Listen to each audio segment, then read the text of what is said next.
Viscosity is a virtue for your Corvette. Your best bet is to have your dealer handle maintenance, but this is a primer if you plan to handle it yourself. To check the oil on the 2020 Corvette, you will actually leave the engine running to do this. Just let it at idle. You want to make sure that the engine's warm. You'll walk back to the engine compartment, grab the dipstick, wipe it clean, reinsert it into the tube and pull it back out and compare it to the hash marks on the dipstick. If the oil is below the cross-hatched area, add a quart of the recommended oil through the oil fill cap opening here, then recheck the level. For convertibles, press lock and the convertible top buttons on the key fob to open the tonneau and access the oil fill dipstick and coolant fill covers. Make sure the covers are sealed after use.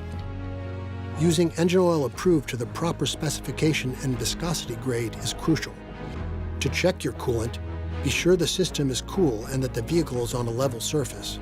Check to see if coolant is visible in the coolant surge tank. If the coolant inside the coolant surge tank is boiling, do not do anything else until it cools down. If the coolant is low, add the precise mixture of 40% Dex Cool coolant and 60% clean drinkable water, or take the vehicle to your dealer for service. The wiper fluid reservoir is located here. If you will be using your Corvette in temperatures that may fall below freezing, use a fluid that has sufficient protection against freezing. We've been walking you through things on this coupe, but a convertible is laid out a little bit differently.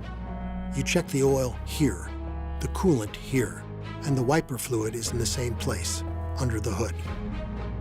We know that a lot of customers enjoy working on their cars, and we try to make the Corvette no exception to that.